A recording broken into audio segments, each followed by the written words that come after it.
శ్రీ గురు చరిత్ర అధ్యాయం 44 బుధవారం పారాయణం ప్రారంభం. ఓం శ్రీ గణేశాయ నమః. ఓం శ్రీ సరస్వత్యై నమః.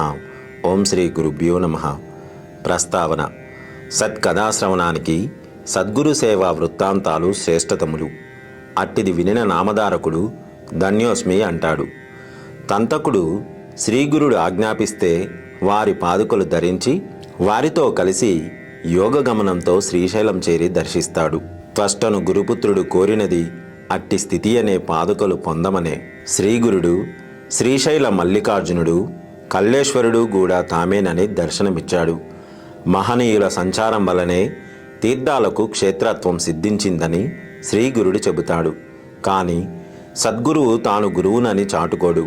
అందుకే శ్రీగురుడు తన నివాసం వలన గంధర్వపురము సంగమము పవిత్రమైనాయని చెప్పక అతడి తీర్థాల దేవతల సాన్నిధ్యం వల్ల అవి పవిత్రమని చెబుతారు. ఆ దేవతలనే సేవించమని చెబుతారు. భక్తుడే అనుభవంతో సద్గురువు పరమేశ్వరుడేనని గుర్తించి ఆశ్రయించాలి. అందుకే శ్రీ రమణ మహర్షి తాను గురువునని ఇతరులు శిష్యులని తలిచేవాడు ఆ పేరుకే అర్హుడు కాడు అంటారు. నిజానికి దేవతల కంటే సద్గురువే శ్రేష్ఠుడు.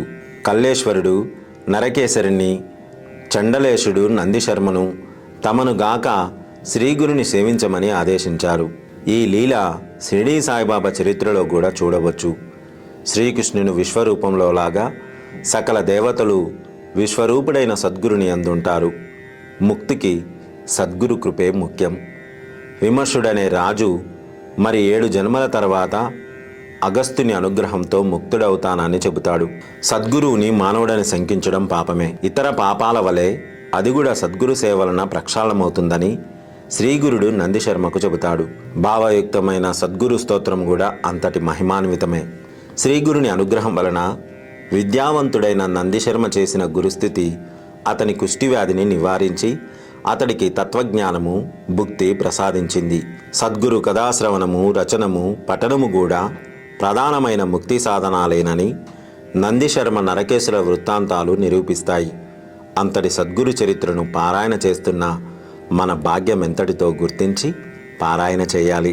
ఇట్టి దృఢమైన స్మృతి మనలో కలిగేందుకు మిగిలిన దత్తావతారాలైన సద్గురుల చరిత్రలు కూడా ఇంత శ్రద్ధగాను పారాయణ చేస్తే అన్ని రూపాలలో అవతరించిన శ్రీ దత్తస్వామి పట్ల మన భక్తి దృఢమవుతుంది. ఈ విషయాలనే 44, 45, 46 అధ్యాయాలు వివరిస్తాయి. కథారంభము. నామధారకుడు నమస్కరించి, స్వామి, శ్రీగురుని లీలను ఇంకొకటి వివరించండి అని కోరితే సిద్ధయోగి ఇలా చెప్పసాగారు. శ్రీగురుని సేవకులలో తంతకుడనే సాలెవాడొకడుండేవాడు. అతడు నిత్యము ఇంటి పనులు చూసుకొని మఠానికి వచ్చి ముంగిలి ఊడ్చి నీళ్లు చల్లి ముగ్గులు పెట్టేవాడు. అటు తర్వాత అతడు శ్రీగురునికి దూరం నుండే సాష్టాంగ నమస్కారం చేసుకొని వెళుతుండేవాడు. ఒక సంవత్సరం శివరాత్రికని అతని బంధువులందరూ శ్రీశైలం వెళ్తూ అతనిని కూడా రమ్మన్నారు. అతడు, ఓరి వెర్రివాళ్ళారా, శ్రీశైలం ఎక్కడో ఉన్నదనుకొని కాళ్ళీడ్చుకుంటూ అంత దూరం పోవడం ఎందుకు? శ్రీగురుని మఠానికి మించిన శ్రీశైలం వేరే ఎక్కడైనా ఉన్నదా? శ్రీగురుడు కాకుండా వేరొక మల్లికార్జునుడు ఉన్నాడా ఏమి? నేను ఆయన మఠాన్ని విడిచి వేరెక్కడికి రాను అన్నాడు. అతన్ని ఏమీ తెలియని మూర్ఖుడని పరిహసించి వాళ్ళందరూ యాత్రకు వెళ్ళిపోయారు. అతడు వాళ్ళందరినీ సాగనంపి గురుసేవ చేయడానికి మఠానికి చేరుకున్నాడు. స్వామి అతనిని పలకరించి, నాయనా, మీ వాళ్ళందరూ శ్రీశైలం యాత్రకు పోతుంటే నీ ఒక్కడివే వెళ్లకుండా ఉండిపోయావేమి అని అడిగారు. తంతకుడు చేతులు కట్టుకొని, మహాత్మా, మా వాళ్ళందరూ మూర్ఖత్వం వలన ఆ క్షేత్రంలో ఉన్న ఒక రాయిని చూడ్డానికి వెళ్ళారు గాని మీ పాదాలలో లేని క్షేత్రం ఏమున్నది అని చెప్పి నమస్కరించి తన నిత్య సేవకు ఉపక్రమించాడు. తర్వాత శివరాత్రి వచ్చింది. తంతకుడు ఆనాడు ఉపవాసం ఉండదలచి మధ్యాహ్నం సంగమానికి వెళ్ళి స్నానం చేశాడు.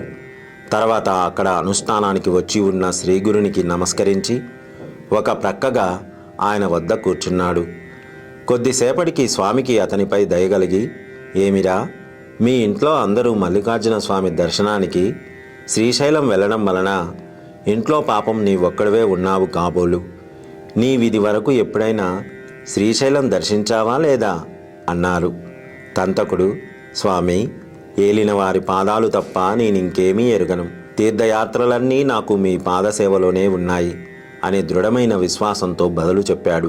ఈరోజు అక్కడ బ్రహ్మాండమైన ఉత్సవం జరుగుతున్నది. నువ్వెప్పుడూ చూడలేదు కదా, నువ్వు కూడా వెళ్తే బాగుండేది అన్నారు శ్రీగురుడు. అతడు, స్వామి, నాకు దాని మీద అంత ప్రీతి లేదు. అయినా మీరు అంతగా చెబుతున్నారు గనక ఎప్పుడైనా మీరు చూపిస్తే చూడాలని ఉన్నది అన్నాడు. శ్రీగురుడు అతని మనోనిశ్చయానికి అబ్బురపడి అతన్ని ప్రేమగా దగ్గరికి పిలిచి, నీవే మా నిజమైన భక్తుడవు కనుక నీకిప్పుడే శ్రీశైలం దర్శనం లభిస్తుంది. నీవు ఈ మా పాదుకలు గట్టిగా పట్టుకొని కన్నులు మూసుకో అని ఆదేశించారు. అతడు చిత్తమని అలానే చేశాడు. అప్పుడు శ్రీగురుడు అతనిని క్షణకాలంలో శ్రీశైలంలోని పాతాళ గంగ ఒడ్డుకు చేర్చి అతన్ని కళ్ళు తెరవమని చెప్పారు. అతడికి ఆ క్షణకాలం నిద్ర తూగినట్లయింది. అతడు కళ్ళు తెరిచి చుట్టూ చూసి మొదట భయపడ్డాడు. శ్రీగురుడు నవ్వుతూ, భయపడతావెందుకు? ఇదే శ్రీశైలం. నీవు వెంటనే క్షౌరము, స్నానము మొదలైనవి పూర్తి చేసుకొని శ్రీ మల్లికార్జున స్వామిని దర్శించుకొనిరా పో అని హెచ్చరించారు. తంతకుడు శ్రీగురునకు నమస్కరించి ఆయన చెప్పినవన్నీ పూర్తి చేసుకొని మల్లికార్జునుడి దర్శనానికి వెళుతుండగా దారిలో ఒకచోట అతని బంధువులు ఎదురయ్యారు.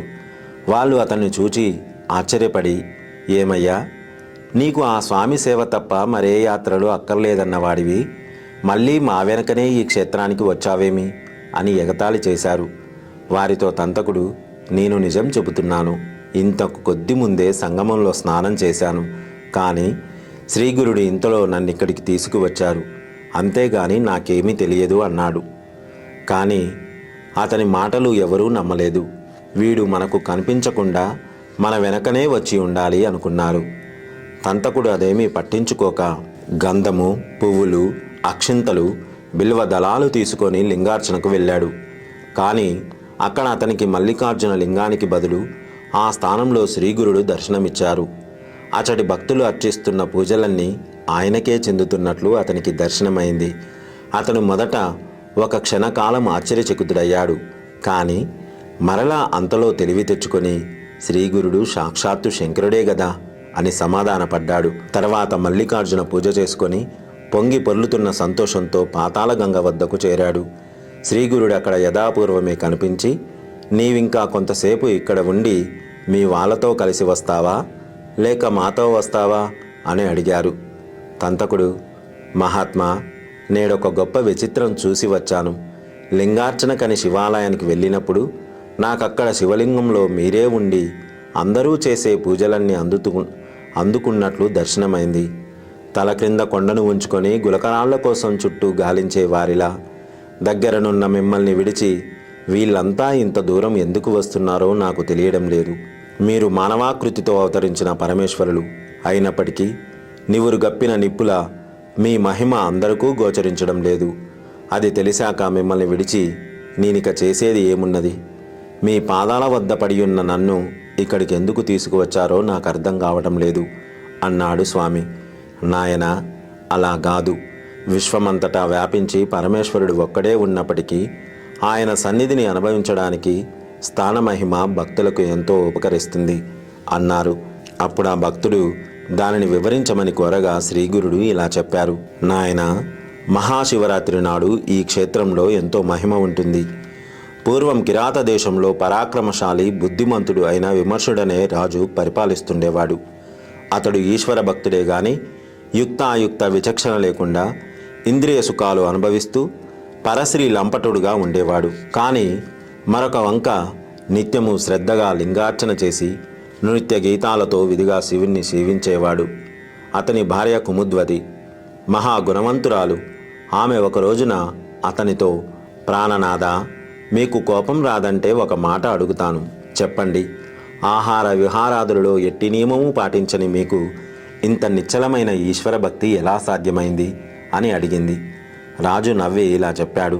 ప్రేయసి, నా పూర్వజన్మ వృత్తాంతం చెబితే గాని నీకీ సందేహం తీరదు. వెనకటి జన్మలో నేనొక గొల్లవాని వాకిట్లో కుక్కగా జీవించాను. అప్పుడొక మాఘమాసంలో మహాశివరాత్రి నాడు ఊళ్ళోని జనమంతా దైవ దర్శనానికి అచ్చటి శివాలయానికి వెళ్ళారు. ఆనాడు అందరూ ఉపవసించాలి కనుక నా యజమాని కూడా అన్నం వండుకోలేదు, నాకు పెట్టనూ లేదు. అందువలన అందరితో పాటు నేను కూడా ఉపవాసం ఉండవలసి వచ్చింది.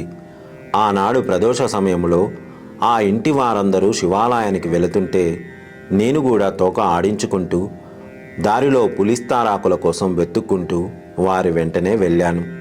గ్రామస్తులందరూ తలొక దివిటి చేతబట్టుకొని శివనామ సంకీర్తనం చేస్తూ ఆలయానికి ప్రదక్షిణ చేస్తున్నారు. నేను ఆకలికి ఓర్వలేక తినడానికి ఏమైనా దొరుకుతుందన్న ఆశతో ఆ గుడిలో ప్రవేశించి అన్ని మూలలా తిరుగుతున్నాను. నేను లోపలికి చూసేసరికి అచ్చటి శివలింగం నా కంటబడింది. ఇంతలో పూజ చేస్తున్న అర్చకులు నన్ను చూసి కుక్కని కొట్టండి అని కేకలు వేశారు. నేను పారిపోవాలని చూశాను. కానీ సింహద్వారం దగ్గర సందు లేకుండా జనం మూగడంతో నాకు దారి చిక్కలేదు. కొందరు కర్రలు చేతబట్టుకొని తరుముతుంటే నేను వారి బారి నుండి తప్పించుకోవాలని 3 సార్లు ఆలయం చుట్టూ పరిగెత్తాను. చివరికి అచ్చటి జనం నన్ను బలంగా బాదడంతో నేను ద్వారం వద్ద పడిపోయి ప్రాణం విడిచాను. ఈ రీతిన నేను తెలియకనే ఉపవాసం ఉండి శివపూజ దర్శించి ప్రదక్షిణలు చేసిన పుణ్యము ఆర్జించాను. ఆలయ ద్వారం వద్ద నిలిచిన వారి చేతిలోని దివిటీలను దర్శించి శివుని సన్నిధిలో ప్రాణం విడిచాను. అందువలననే నాకిప్పుడు ఇంత మాత్రమైన జ్ఞానము రాజ్యము లభించాయి. అయినప్పటికీ నాటి కుక్క బుద్ధి మాత్రం నన్నింకా వదలలేదు. అందుకే నేను ఇప్పటికీ నా నడవడి తప్పు అని తెలిసినా మార్చుకోలేకున్నాను. కుముద్వతి ఆ వృత్తాంతం విని ఆశ్చర్యపడి అతని పాదాలకు నమస్కరించి, ప్రాణనాథ, శివానుగ్రహం వలన మీరు సర్వజ్ఞులయ్యారు. దయతో నా వెనకటి జన్మల గురించి తెలపండి అని వేడుకున్నది. విమర్శనుడు నవ్వి, ప్రేయసి, పూర్వం శ్రీశైలంలో నీవొక పావురంగా ఉన్నావు. నీవొక రోజు అడవిలో మాంసం ముక్కను ముక్కున కరుచుకొని పోతుండగా ఒక డేగ దానిని లాక్కోదలసి నిన్ను తరిమింది. నీవు ప్రాణభీతితో మల్లికార్జునుని ఆలయ గోపురం చుట్టూ ఎగిరావు. చివరికది నిన్ను చంపి మాంసం ముక్కను ఎత్తుకుపోయింది. ఆనాడు నీవు ఆలయానికి ప్రదక్షిణ చేసి ఆ క్షేత్రంలో మరణించడం వల్ల రాణిగా జన్మించావు అని చెప్పాడు.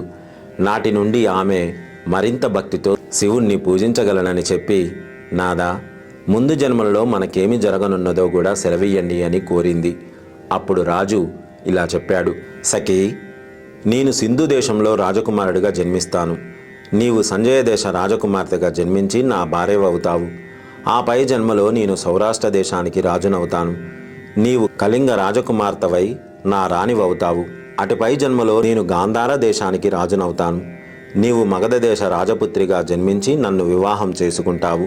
ఆ తర్వాత జన్మలో నేను అవంతి రాజకుమారుడిగా జన్మించినప్పుడు నీవు దశార్ణ దేశంలో రాజకుమార్తెగా జన్మించి నా పట్టమహర్షివవుతావు. అటు తర్వాత జన్మలో నేను అనంతుడనే రాజుగా జన్మిస్తాను. నీవు యయాతి వంశంలో జన్మించి నా రాణివవుతావు. ఆ పైన నేను పాండ్యదేశంలో పద్మవర్ణుడనే రాజుగా జన్మిస్తాను. అప్పుడు నీవు విదర్భ దేశంలో సుమతి అనే రాజకుమార్తెగా స్వయంవరంలో నన్ను వివాహమాడుతావు.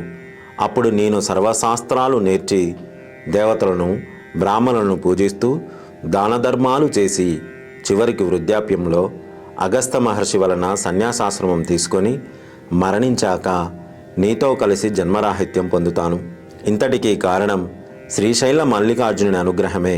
కనుక మనం శ్రీశైలం దర్శించి వద్దాము అని చెప్పి కుముద్వతితో కలిసి యాత్ర చేసి వచ్చాడు. కనుక తంతుక తెలియకనే ఈ క్షేత్రంలో చేసిన ప్రదక్షిణం వలన ఒక పావురానికి రాణి పదవి, తర్వాత మోక్షము కలిగాయి. నీకిప్పుడు ఈ సంగతి తెలిసింది కనుక నేటి నుండి నీవు నిరంతరము ఈశ్వరుణ్ణి ఆరాధించు. గంధర్వ నగరంలో ఈ మల్లికార్జునితో సమానమైన మహిమగల కల్లేశ్వరుడున్నాడు. నీవు నిత్యము ఆయనను ఆరాధించు అని చెప్పారు. తంతకుడు, స్వామి, మీరెందుకిలా చెబుతున్నారో నాకు తెలియడం లేదు. మల్లికార్జునుని స్థానంలో నాకు దర్శనమిచ్చింది మీరే గదా. సర్వవ్యాపకులు పరంజ్యోతి స్వరూపులైన మీ పాదాలను ఆశ్రయించిన నన్ను వేరుగా శివార్చన చేయమంటారేమిటి? మీరుగాక వేరొక దైవమున్నాడా ఏమి అని గురుపాదాలకు నమస్కరించాడు. శ్రీగురుడు అతనితో పాదుకలు విడవకుండా పట్టుకొమ్మని చెప్పి రెప్పపాటులో గంధర్వపురం వద్ద సంగమానికి అతనిని తమతో కూడా చేర్చారు. వీరిద్దరూ శ్రీశైలంలోనున్న సమయంలో పురవాసులెందరో శ్రీ నృసింహ సరస్వతి స్వామి దర్శనం కోసం మఠానికి సంగమానికి వచ్చి పవిత్రమైన మహాశివరాత్రి నాడు వారి దర్శనం ఎక్కడా లభించక నిరాశతో తిరిగిపోయారు. తర్వాత ఆ సంగతి వినగానే శ్రీగురుడు వారందరినీ పిలుచుకురమ్మని తంతకుణ్ణి గ్రామానికి పంపారు. అందరూ అతన్ని చూసి ఆశ్చర్యంతో, నీవు మహాశివరాత్రి నాడు తలగొరిగించుకున్నావేమి అని ఎగతాళి చేశారు. అతడు జరిగినదంతా పూసగుచ్చినట్లు చెప్పి అందుకు తార్కాణంగా శ్రీశైలం నుండి తాను తెచ్చిన ప్రసాదము పువ్వులు చూపాడు. వాళ్ళు అది నమ్మలేక, ఈరోజు మధ్యాహ్నం కూడా నిన్ను మా ఇంటి దగ్గరే చూశాము, నీవు చెప్పేది నిజం కాదు, ఈ పువ్వులు ఇంకెక్కడి నుంచో తెచ్చావు లేపో అన్నారు. అప్పుడతడు తనను రెప్పపాటులో శ్రీగురుడు శ్రీశైలం తీసుకువెళ్ళి వచ్చిన సంగతి చెప్పి, ఇప్పుడు స్వామి సంగమ తీరంలో ఉన్నారు, మిమ్మల్ని పిలుచుకురమ్మన్నారు, కావాలంటే వారిని అడగండి అని చెప్పాడు. శ్రీగురుని మహత్యం ఎరిగిన ఆ భక్తులు నమ్మారు. వెంటనే అందరూ శ్రీగురుని దర్శించి ఆ రూపంలో తమకు కూడా మల్లికార్జునుడే దర్శనమిచ్చారని స్తుతించారు. తర్వాత 15 రోజులకు శ్రీశైల యాత్రకు వెళ్ళిన పురవాసులు తిరిగి వచ్చి ఆ క్షేత్రంలో తాము తంతకుణ్ణి చూశామని చెప్పారు. అంతవరకు అతని మాటలు నమ్మని వారు కూడా తంతకుడు చెప్పినది వాస్తవమని తెలుసుకున్నారు. తంతకుడు యావజ్జీవము స్వామిని సేవించి చివరకు ముక్తి పొందాడు. శ్రీగురుని మహత్యం ఎంతని చెప్పగలము. ఓం శ్రీ దత్తాయ గురువే నమః. శ్రీ శ్రీపాద శ్రీవల్లభాయ నమః. శ్రీ నృసింహ సరస్వత్యై నమః. శ్రీ శ్రీపాద శ్రీవల్లభ చరణారవిందార్పణమస్తు.